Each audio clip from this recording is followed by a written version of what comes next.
Hey, what's going on, everybody? Today is October 4th, 2024. You're listening, watching the Daily AI Show live. And today is what we call our bi-weekly recap show. And what does that mean? That means we get a chance to pause, look back at the last, basically 9 shows that we've done and talk and dive into some more of those topics because stuff always comes up with AI. You never really have to worry about AI having some new concepts, talk, news, or otherwise coming up. And with me today, we actually have almost a full house, which is super awesome. We have Junmi, Beth, Carl, Andy, and Aaron, which I'm very happy to see. I'm Brian. Aaron, good to see you, buddy. Glad you could hang out with us today. We miss you, but happy you're here with us. So today, I'm going to put this up on the stage as I typically do every other Friday, and just have a quick reminder of all the things we did talk about. So this is episode 304, or excuse me, this is 305. 304 was yesterday. And so if we go back 2 weeks, which is when we do these shows, it goes all the way back down here to, well, if I hover over it, we're going to see Beth. But if you look at it, it's DIY with your apps. We talked about virtual worlds and digital twins, and actually had somebody message me on LinkedIn about that, which was super cool about that show specifically. Obviously, we did news. We talked about multimodal RAG. I wasn't here for that one, but that was a great show. You could see one of our more popular shows was talking about Q4 predictions for 2024, because we didn't want to just start looking into 2025 yet. We wanted to say, hey, what do we think is coming in 2024? And I think we have an OpenAI story that would probably directly relate to that. So what is going on with OpenAI? They've had a lot of shifting, a lot of stuff going on OpenAI. They've had more news and October releases, which we can get into. One of those specifically can definitely relate to AI boosting efficiency with what came out yesterday. And then yesterday we were talking about AI crime solving. And we talked even a little bit, we got into like maybe the predictive level of crime and how AI might play a little bit of that minority report feel to it. So lots to discuss over the last 2 weeks. It always just feels like, a ton of conversations. But as always, let me kind of jump in here. Who has one right off the bat? I know we probably want to talk about Canvas from OpenAI, but is there anything else people want to jump into right away?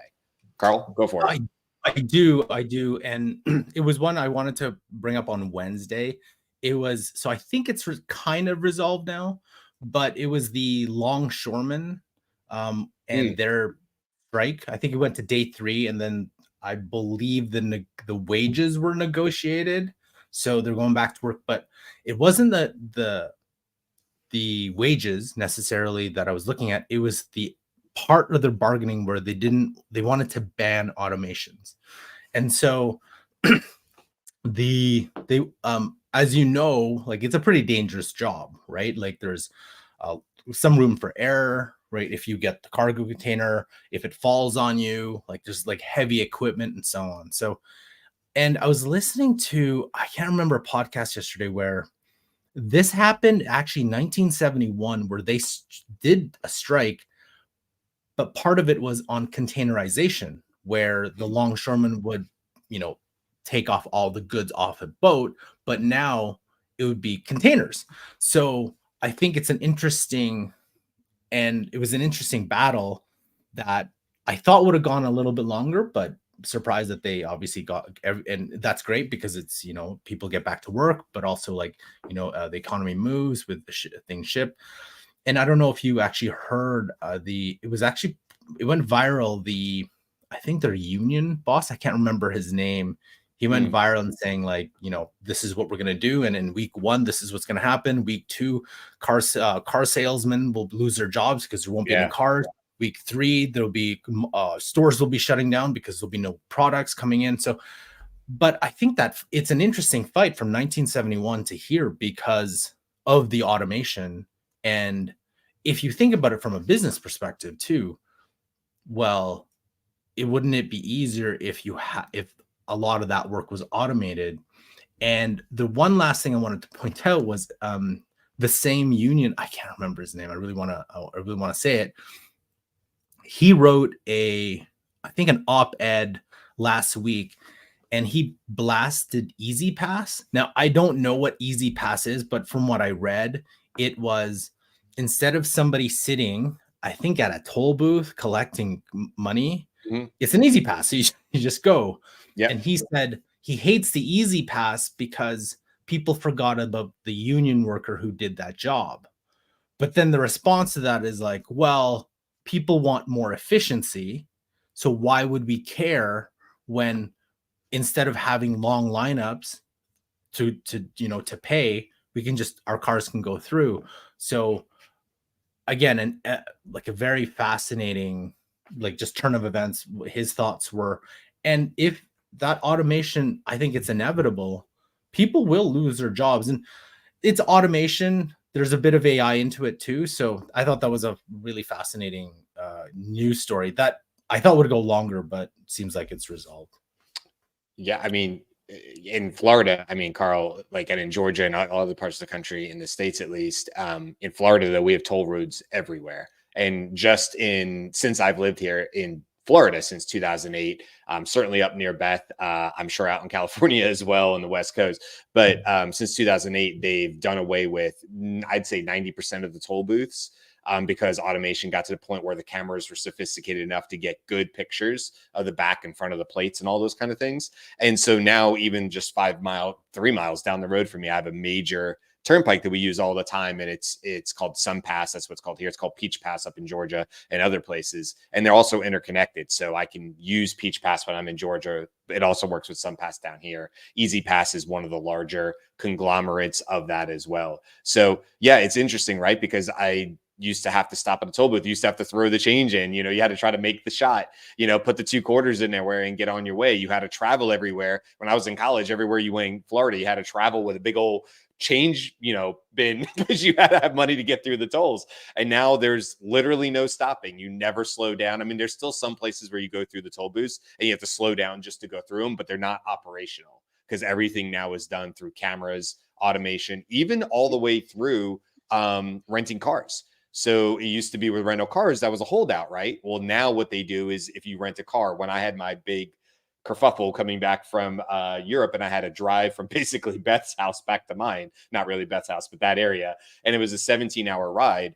I just breezed on through all the toll booths. After the fact, I got served a bill that said, hey, here's all the tolls you went through and you owe us. Hertz Rent-A-Car's like, hey, you owe us for this. But even in a rental car, I didn't have to stop. So anyway, just wanted to bring that part up, but also what you're saying about automation. I saw one of the TikTok videos of a guy sitting up in the crane over one of the ports, and he was like, look down there. There's no people. He said, that's all automation. And it was, containers moving and stuff. He said, there's nobody down there. He said, that's all automation. This is what we're fighting against. This is taking the jobs of the longshoremen and stuff like that. So I certainly understand it, but it's directly in the face of progress and efficiency. And I ultimately do not believe they would win out any more so than people who work at Amazon, whose jobs are being automated through the robots on the floor and these kind of things. So I would think that Junmi, because there was a lot of talk between that and the connection to SAG-AFTRA, and what does that mean, right? Because that's just a different type of automation, and what does that kind of I don't know. We'll find out in 2 years. Yeah.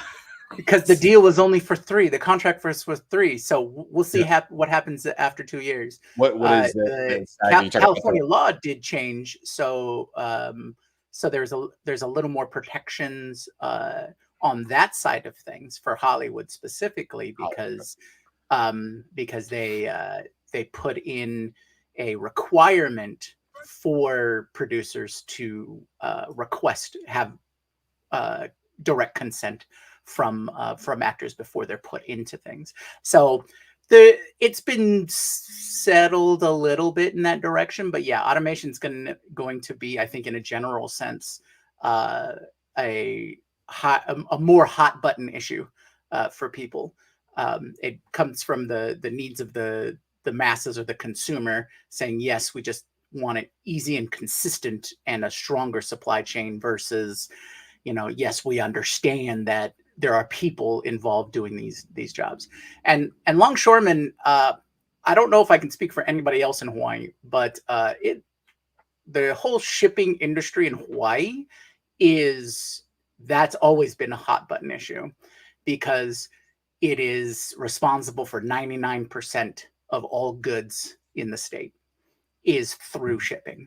Sure. And, there's been arguments of, oh, things are coming from the East. Why does it have to go to San Diego first? So why do we have to pay the premium of shipping going to San Diego, then coming to Hawaii? We're on the way.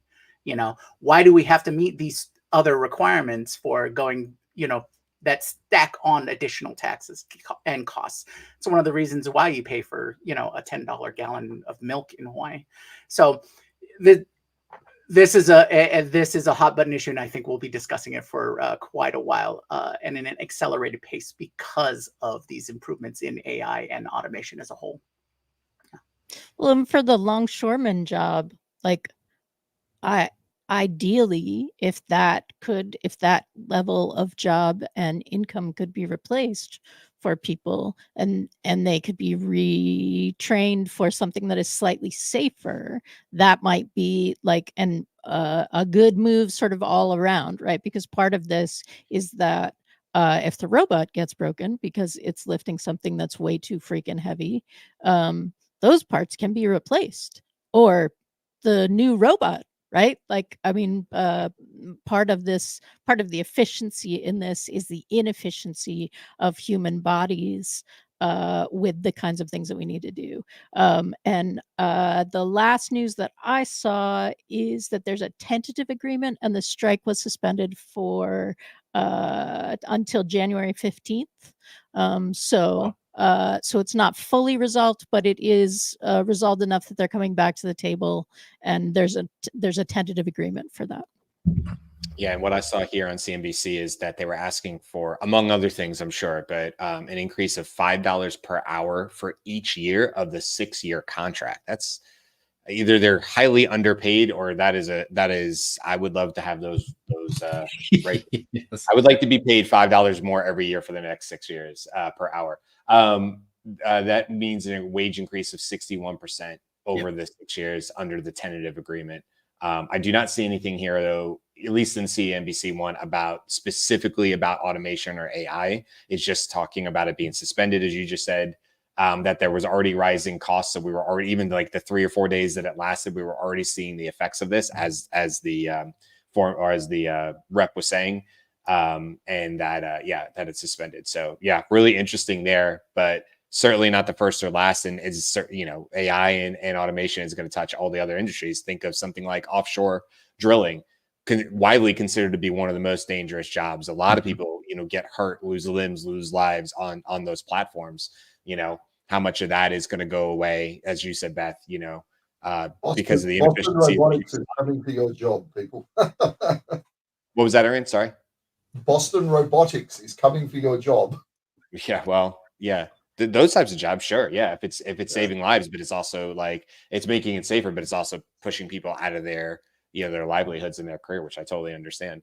Okay, let's pivot here. Who I think Jimmy, actually, you were about to when Carlson. So what was something story or from the last 2 weeks that you wanted to bring back? I think this came out just after our news episode, but OpenAI officially got a $6.6 billion raise. So not quite the 7 that Sam was hoping for, but I think the difference is not going to be that big of a difference for them. I think this is a big indicator of their future plans. But I've already started to hear the rumor mill talking about this is still not enough for their grand plans. So maybe OpenAI will be the rise of the yearly $1 billion raise.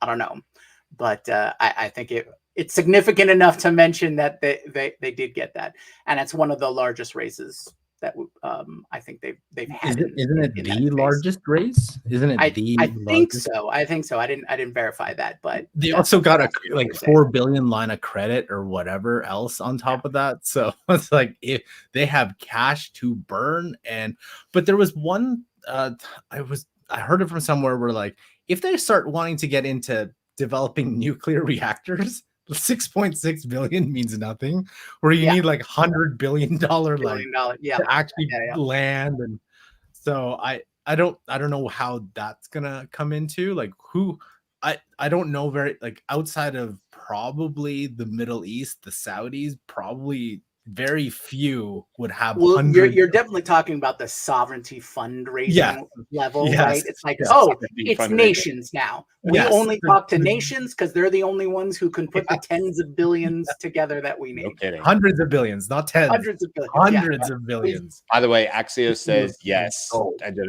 a quick Google search. Yes, largest venture capital deal of all time, which values the company at 157 billion.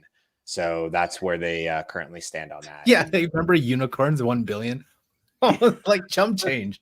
Who cares about that? It's Talking quick, hundreds funny of how billions. quickly with Nuclear AI reactors. What was that? Speaking of nuclear reactors, I think I read somewhere the other day that you guys may have discussed this in a previous show, but apparently Microsoft's done a deal or in the process of doing a deal with the 3 Mile Island reactor to supply power. So there's the first step. Yeah, no, we've definitely talked about like AI and nuclear energy and how those things are becoming more and more intertwined because of the needs of data centers, new data centers, all that. So yeah, that's the nuclear energy and 3 Mile Island one. I don't know, kind of floored me. I also get really I like to nerd out on the smaller nuclear reactors, which we talked about on probably in the last 2 weeks actually, that are much smaller. And by smaller, I mean just not the size of 3 Mile Island, right? They take up an acre versus whatever. So they're not like in a box on your desk, but nonetheless, they're super cool on there. I do want to talk really quick because we just talked about OpenAI. I mean, it is worth mentioning, although I will say we are going to for sure talk more about Dev Day and also Canvas, which literally came out yesterday. Next week, we have a show on that. But the reason I want to bring up Canvas is mainly because from our show on efficiency. So we talked about like, does AI really impact efficiency? And I think this is yet another example of a very quick example of how that may be the case. So I just want to throw this up on the screen. We don't have to deep dive or anything into Canvas unless you guys want to. There's a really easy way that you can see this. So Canvas, if you don't know, looks a little bit like artifacts from Claude, which we've all loved here for the last couple of months, where now basically you get your, if it makes sense to do this, you will get your chat on the left, and it will sort of build a document. It will also do things with code. In this particular use case, it's about writing and content. But in this case, what I did was I actually took one of my custom GPT prompts that we actually sell and give access to in that way. So I'm not going to show the prompt itself, but what I did was I literally used that prompt and just put it bare bones into a chat, right? Which works basically the same thing. It's just like a super prompt at this point. So what I did was what this particular, this custom GPT, or in this case prompt does is it marries, if I want to book a meeting with somebody. So it'll take the known pain points of a job title at a specific company. In this case, Scooter's Coffee. Okay. That's the one that's just an example. And then what it does is it marries that with the value props from the company that I would work with. But in this case, we're using a digital marketing agency called Roy. Rupert, I have to look at the name of it as an example. So we have something that it creates snippets. What are snippets for us in at least the sales side? We don't necessarily want to create full-blown emails right away. We want to create sort of the outlines first, and we call those just snippets. I know snippets are used in other tools as well. So here's a good like example of a snippet, right? Where it's assigned the pain point. So title, franchise empowerment through tailored marketing support. Pain point is Scooter's Coffee franchisees need effective local marketing that aligns with brand identity. Then we have a value prop of how Ruckus, that's the name of the company. Then I always have in there like deeper connections. And then we have talking points that might give you an idea, give that sales rep who would be using this. Now, the reason I want to talk about this is efficiency is that's great, but that's like already what the custom GPT does. Where this has some benefits, though, is on the right-hand side at the bottom, I really feel like some of these tools are going to be super helpful for efficiency. Because now that it's neatly written on the right-hand side, as you can see it highlighted here, what I did was I basically said, suggest edits. And it immediately comes up in yellow, puts it in yellow and says, okay, well, here, this paragraph could be improved by highlighting the particular challenge the franchises face and how the tailored support would directly address that. And all I have to do is hit apply. And this prompt now is going to rewrite it. And we're going to see that it actually gets fixed live on the right-hand side.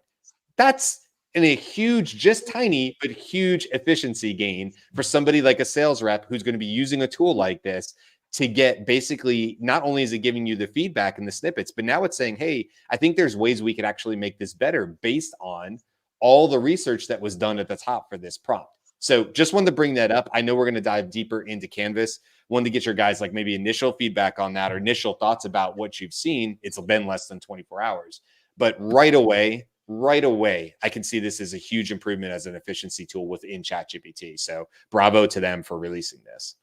I want to this just is an example of. Oh, go ahead. Okay, the point a quick point I want to make is, if you look at Copilot and Google Workspace, right? Or any kind of tool, they want to bring AI into their current tool. This is interesting where the AI wants to bring the productivity tools into AI. So I'm curious to know what happens to Microsoft Copilot. Be like, why would I want to pay $20, $38, whatever it is, when technically Excel, I have I forgot whatever the name they have today, Advanced Analytics, and then Word. Why would I want to pay for that when I can do everything in Canvas? And then I have Dolly for presentations. It's not very hard for them to start putting in, they've got a WYSIWYG. So the first thing I said to Jimmy is like, hey, the moment I can start playing videos in this thing, it's lights out. So what does that is, to me, is a fundamental shift, and I wonder what Microsoft is thinking right now. I'm just waiting for them to put in the basic ingestion and export, right? So they've got where you can upload from your computer, upload from your drive, your OneDrive, things like that. But if this interface gets an easy way of saying just connect, I can move the files back and forth real easily, then yeah, I'll be more prone to stay in this. If I'm already developing or I'm already working with chat, and then I just move over, I have Canva, to finalize it, do that last 10 or 20%, and then spit it out to whatever my existing infrastructure is or my company's infrastructure. Easy peasy. I'll spend more time in ChatGPT. Same thing with Cursor. Yeah. What point do you serve? Because isn't that kind of what we're looking at here? So I don't know. I'm sure we'll talk about it more in our Dev Day episode. Andy, what were you going to say? Yeah, these are examples of advances in the usability of writing assistance and coding assistance, which are two really important areas of application in AI support of productivity. And I just want to refresh everybody's recollection that company UpLevel published a report this past week, and we discussed it briefly on the show, that indicated that at least the current GitHub Copilot type coding assistants, they were not demonstrating the 10x productivity improvements in coding that had been foretold. So but I believe that over time, and I've been around longer than all of you, so I see the time progression of these things, I think, with more clarity. Over time, we will arrive at a point where productivity gains are so extensive and so replacing the human's contribution to the process that we run into the problem that we were discussing with the longshoremen and so on, where jobs are being lost. I know that I'm personally working with, the Replit agent process to try to build code without hiring an engineer. So I'm buying into the thesis that I will not have to hire a coding engineer to do that. Now, I believe that within the next few years during which I want to develop some of these products, I will have to have engineers step in and improve them because they're just not quite there yet. But the indications are that not only on the front of quality of initial code production, which is the problem area that the up-level study showed, because it was introducing 41% more bugs than a human engineer would for its initial code push, which required humans to then go through and debug that, or just degraded the immediacy of the availability of good code. Well, that's going to start to slip away. You're not going to see those bugs anymore because the models are learning constantly, and eventually get to the point where you can just say, here's what I want, and an agentic assistant is going to be able to not only do it themselves, but also call upon a wide range of other component assistants that can do the reviews and do the bug checking and all of that until it presents a UI and says, okay, now what enhancements do you want? Not what corrections do you need, but what enhancements do you need for this product? So productivity gains aren't being demonstrated yet, but I think Canvas is an indication that people are thinking deeply on the development side of the AI tools about what is required for me to have a useful UI to develop code and or develop better writing on that right-hand panel. And you can interact with it that way. And I also want to just finally say, let's try to disambiguate Canva, which is a very important product with AI, and Canvas. So damn you, OpenAI, once again, putting out a term that is confusingly similar to already existing terms in the workspace. Yeah, that's it. I'm glad you said that, Andy, because that's one of my my first things was like, I think I even referred to it as Canva to my, to myself, and I was like, oh no, Canvas. All right, so yeah, it's a little too close. But hey, on a bright side, they didn't call it agent something. So No, they didn't. That's a win. And the hilarious, like, the trying to understand the story before I had actually seen the story. Like, okay, so Canva just swallowed Leonardo and like these other things. Did OpenAI just swallow Canva? Right? Like, Right, no, exactly. no. It's a canvas. It's canvas, and then you can do things on the canvas. Yeah. While we're still talking about OpenAI, there has come out a little bit more information about the people who are leaving and how many. And the Artificial Intelligence Show did a segment on this. They're from the Marketing AI Institute, Paul Raitzer. And one of the things that came out is that there were potentially some tensions in terms of personnel, and I had not counted, but Mira and Barrett and Bob, who were the people who had left right before our show, were that made 20 people who had left OpenAI this year. And it was just announced that Tom Brook, sorry, I will find his name. I had it, but now I don't. Who was a Sora research lead, has just left to join Google DeepMind. And that's not enormously surprising given the announcement about Sora sort of needing to go back to the drawing board and create something, train something new. And it's Tim Brook is what I'm seeing. Like one of the ideas of that is what we talked about on the show, that there are tensions in growing an organization that was initially founded as a research arm to move toward AGI. That's still there. And there's this other part, right? And Sam has enormous experience in building organizations, but he also has sort of a trail of sometimes that's complicated for people. And so it often creates a turnover or a mix, or like, we don't want you in this situation, right? Those kinds of things. There's also some more information about Ilya, and that there was potentially an offer to Ilya initially to come back to the company, and then that was rescinded. So there's like that kind of stuff that's coming out a little bit more.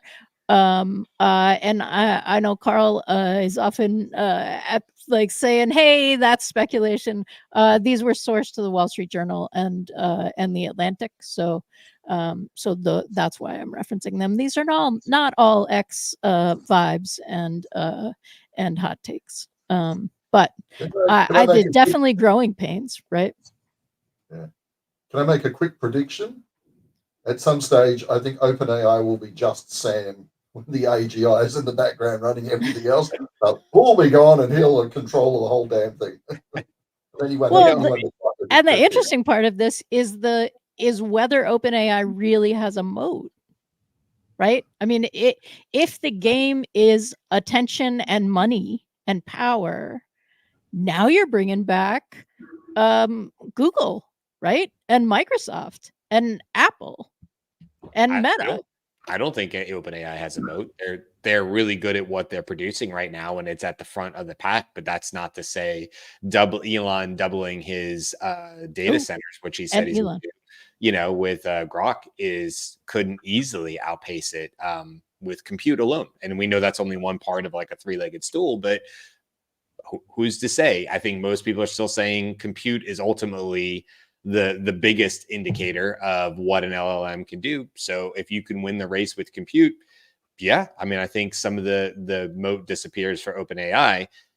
Also, like, what is OpenAI's intention? Is it to get you to come in and for ChatGPT to be sticky, or some future version? Maybe they stop calling it ChatGPT because it does too many other things that ChatGPT no longer is a great name for it. So maybe they come out and they call it Morpheus or something like something like that, and they're like, no, this is our new program, Morpheus. You're like, what the hell's Morpheus? And they're like, well, Morpheus has ChatGPT in it, but it also does these 6 other things, and you still log in and you can do your Soras and your multimodals and all these other things. But now that's what OpenAI is doing. And I kind of expect maybe that's what they'll do for a one-stop shop. But back to Jimmy, your point about like, I'm just waiting for them to connect out to other things. Case in point, Canvas. If I do my editing really quick in ChatGPT because I need that OpenAI, I need that AI thing. But if I knew that it was live updating or pushing to a Google Doc every 10 seconds as I was making updates, that would also be very, very cool, because then I could share that document and I wouldn't have to worry about resharing the document. It'd be like a live RAG going on where I could say, hey, to my teammates or whatever, I'm creating snippets, right? I'm creating these things and these talking points so that you guys can go out and do your outreach better, or with our customers or our clients that we do this for with sales. And hey, don't worry, client X, all you have to do is keep going to this Google Doc that we're sharing. And as I make it better, you will only ever see the most updated, best version of that. And yes, you can do that inside like an OpenAI Teams environment and things, but not nearly as easy. So I don't think they have one thing on that. Remember that the I think right now, and I'm not sure if this is a moat, but outside of the AI bubble, most people connect AI to ChatGPT. Again, yesterday met with a prospect. They have no clue what the heck is that. Anthropic, I don't know what that is.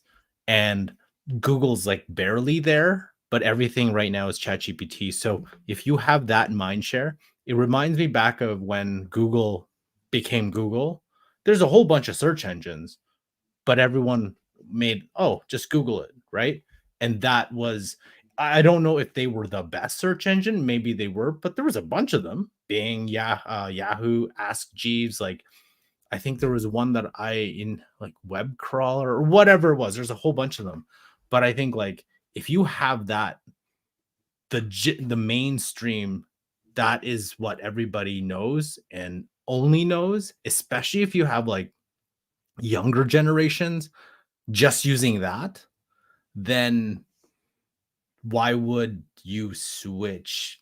Compute, all that stuff kind of doesn't matter, like, because you always hear, I'm switching to this and this. I'm like, you are, but like the majority of the world right now, though, there's only one thing that people know, and that's it. Like, honestly, I'm going to push back on this, Carl. I think that could be eroded in less than 6 months. I think by June of 2025, we could easily be talking much more about Google or X or Grok or something like that than we are OpenAI. I think it could move that fast. Yes, they have a bit of a moat because they've had one of the best models and they continue to push new innovations that are really industry leading. But if others catch up and are able to push at that level, I don't see why people would do it. I mean, my 13-year-old doesn't really know ChatGPT. She knows Poe. She's like, yeah, I don't throw whatever model you want in there. I don't care. My daughter can I care don't, less. I don't, And And I think that's most people. that's why, like, what is happening with Apple? Because like that, if Apple had been able to meet that level of interaction, right? Even if you had to go to the cloud for it, it would be an entirely different conversation. I'm Yeah. not sure you can get that mind share shifted when the entrenchment is kind of a lot. And we're going out and even like, so for example, met with a regional health authority. The first thing they said is, hey, look, no open source. And I was like, oh, okay. And the only things we're going to be using is ChatGPT, OpenAI, or Microsoft Azure.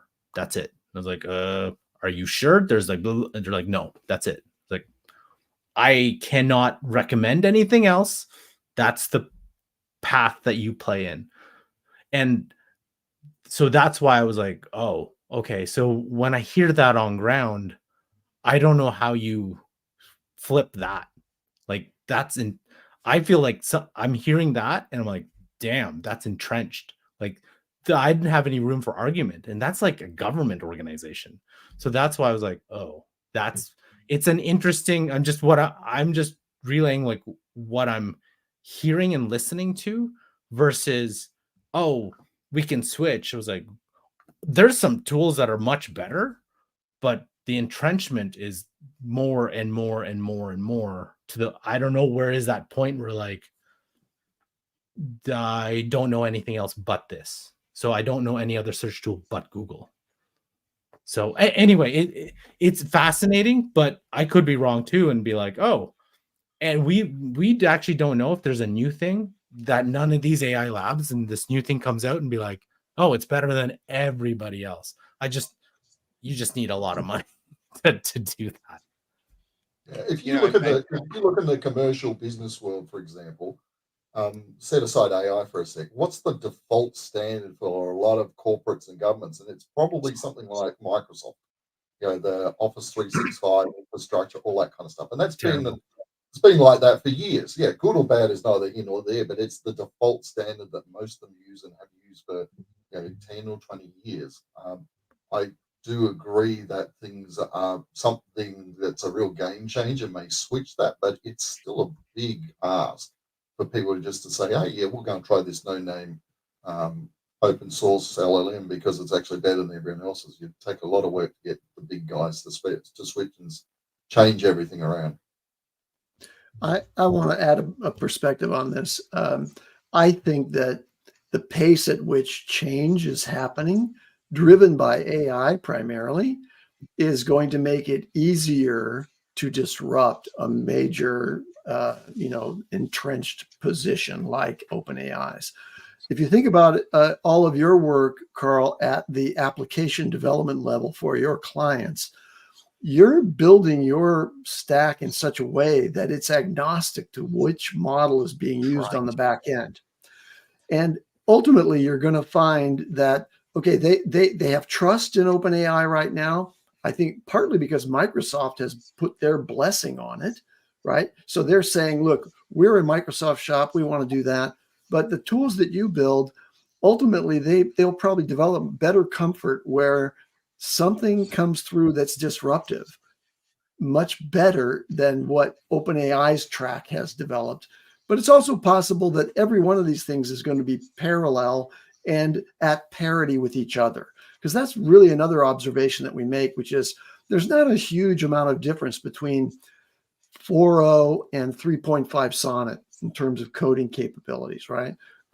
Somebody in the chat stream I saw flow by there was saying, coding, I use Claude 3.5 Sonnet, and a lot of engineers do. But that's the sort of the digerati. The digerati know that these things are quite comparable across the field. The people you're talking to as customers are still very early in the process, and they only want to go with something that's proven. Oh, by the way, back in the day, there was only one real major player in the world of CRM, and it was called Siebel, right? And then along came Salesforce.com, right? And displaced Siebel, killed Siebel, killed it. Okay, the same thing can happen to OpenAI on a faster timeline. Yeah. If somebody comes along with something that is truly disruptive, and I don't know what that is, but it's possible. But it Well, could the be built point right in now. that is like Yep. what people like. Name recognition goes a fair amount, but so does, are they happy where they are? Right? Like a ton of people use Microsoft.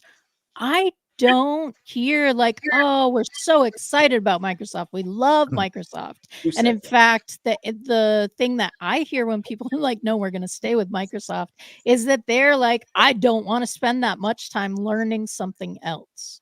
Right? So there is some opportunity if you create something that is easier to use. And as Gwen pointed out, like there's a trust and security factor too. Those things need to be answered. But All Hey right. guys, can I Well, jump in with a quick news announcement that may not have been covered before? Yeah, do it. Yeah, so I just read on TechCrunch earlier. So if you'll remember when one of the big Google events recently, and then one of the things they showed you was the AI overviews, where you would search for something and it would give you recipes and shopping lists and all that kind of stuff. And I don't know where you guys are. I'm not really seeing that in Google at the moment here. But TechCrunch announced that Google's actually going to start showing ads in AI overviews, which was bound to happen. I think obviously one of the big concerns is that ChatGPT and Perplexity are starting to eat into their share, and Google's certainly, from a marketing perspective, Google's definitely struggled in the last year plus since ChatGPT came out. So it's going to be interesting to see how they adapt to it. And yeah, well, I think I actually saw something the other day also with Perplexity might be doing some kind of deal where you can buy stuff in the search. Yeah, Carl was talking about that. Yeah, that So would be, anyway, it'll be interesting to see how it plays out. But I'm not seeing any of it locally in Australia. I don't know if any of you guys are seeing some of that stuff over there yet. I haven't, not on Google side at least. I know Beth was talking about seeing some one-click buying stuff, which isn't, I guess, really ads, sort of. Maybe, I don't know if that's in the same or that. It's definitely something we were. Carl was saying Perplexity ads. It's definitely something I think we're going to pick back up on a upcoming show, because and now it sounds like we can pull in the Google stuff as well if there's new news on that, because that's going to be a big area for sure, like advertising and AI, and how does that all mesh well together, because that really does change the way Google has done things previously, and with newcomers like Perplexity and how they're approaching it too. It's gonna be really interesting. Okay, listen, we're going to wrap things up for today. Thanks for everybody in the comments. Holy moly, we have a lot of comments today. Thanks, Matichek. Good to see you again in here. And I also want to call out, oh man, I have to scroll back so far. Mike, thanks for hanging out with us as well. I saw your comment on LinkedIn. He says, I want to bring this up really quick. I want to see it at the level of the scene of Hunger Games, where they had a room with engineers working at a console that quickly creates and manipulates the environments. Question is, which company will get there first? I like that. I just want to make sure I brought that up. So thanks, Mike, for hanging out with us from the LinkedIn side of the world, as well as everybody on YouTube as well. That'll do it for today. Don't forget, you can go to dailyaishow.com, sign up for our newsletter there. It will go out Sunday morning. We're now up to, I don't know, edition number 17 or something like that. So I've been doing it for a few months. Really, really proud of it. It's free, obviously. And if you like what we're talking about on this show, then I pretty much promise you're going to like the newsletter as well. Just a little bit different format, and kind of gives you a little bit more than we're able to handle, believe it or not, in the 5 shows we do every week. So that's it for us. Aaron, always good to see you. Thanks for hanging out with us today. Hope everything's well in Perth. And we will see everybody back here bright and early on Monday. Until then, have a great weekend, everybody. Bye. Bye. Aloha.